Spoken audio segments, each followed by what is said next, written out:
ಶ್ರೀ ವಾಲ್ಮೀಕಿ ಮಹರ್ಷಿ ವೃತ್ತ ಸಂರಕ್ಷಣೆಗಾಗಿ ವಾಲ್ಮೀಕಿ ಸಮಾಜದ ಒತ್ತಾಯ. ಮಾಲ್ವೆ ಪಟ್ಟಣದ ಶ್ರೀ ವಾಲ್ಮೀಕಿ ಮಹರ್ಷಿ ವೃತ್ತ ಪ್ರದೇಶದಲ್ಲಿ ರಾಯಚೂರು ಬೈಪಾಸ್ನಿಂದ ಸಿಂಧನೂರಿನವರೆಗೆ ನಡೀತಾ ಇರುವಂತಹ ಚತುಷ್ಪಥ ರಸ್ತೆ ನಿರ್ಮಾಣ ಕಾಮಗಾರಿ ವೇಳೆ ರಸ್ತೆ ಅಗಲೀಕರಣ ಮತ್ತು ಚರಂಡಿ ಕಾಮಗಾರಿ ಸಂದರ್ಭದಲ್ಲಿ ಶ್ರೀ ವಾಲ್ಮೀಕಿ ಮಹರ್ಷಿ ಪುತ್ಥಳಿಯನ್ನ ರಸ್ತೆ ಮಧ್ಯದ ವೃತ್ತದಲ್ಲಿ ಸಮರ್ಪಕವಾಗಿ ಕೂಡಿಸುವಂತೆ ವಾಲ್ಮೀಕಿ ಸಮಾಜದ ನೂರಾರು ಮುಖಂಡರು ಒತ್ತಾಯಿಸಿದ್ದಾರೆ.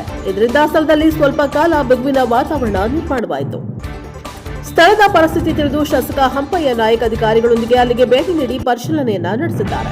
ಪಟ್ಟಣದ ರಾಯಚೂರು ಸಿಂಧನೂರು ಮುಖ್ಯ ರಸ್ತೆಯಲ್ಲಿ ಬರುವ ಬಸವ ವೃತ್ತ, ವಾಲ್ಮೀಕಿ ವೃತ್ತ, ಡಾ ಬಿಆರ್ ಅಂಬೇಡ್ಕರ್ ವೃತ್ತಗಳನ್ನು ಪೂರ್ಣವಾಗಿ ಅಳತೆ ಮಾಡಿ ಒತ್ತುವರಿ ತೆರವು ಮಾಡಿ ಮಹನೀಯರ ಮೂರ್ತಿಗಳನ್ನು ಕೂಡಿಸುವ ನಕ್ಷೆ ತಯಾರಿಸಲು ಕರ್ನಾಟಕ ರಸ್ತೆ ಅಭಿವೃದ್ಧಿ ನಿಗಮ ಬಳ್ಳಾರಿ ವೃತ್ತದ ಸಹಾಯಕ ಕಾರ್ಯನಿರ್ವಾಹಕ ಅಭಿಯಂತರ ಮುರಳೀಧರ್, ಪುರಸಭೆ ಮುಖ್ಯಾಧಿಕಾರಿ ಪರಶುರಾಮ್ ದೇವಮಾನೆ, ಲೋಕೋಪಯೋಗಿ ಇಲಾಖೆಯ ಅಧಿಕಾರಿ ಮಕ್ಸೂದ್ ನಾಯಕ್ ಹಾಗೂ ಗುತ್ತಿಗೆದಾರ ಸಂಸ್ಥೆಯ ಅಧಿಕಾರಿಗಳಾದ ವಿವೇಕ್ ಅವರಿಗೆ ಸೂಚನೆಯನ್ನ ನೀಡಿದ್ದಾರೆ.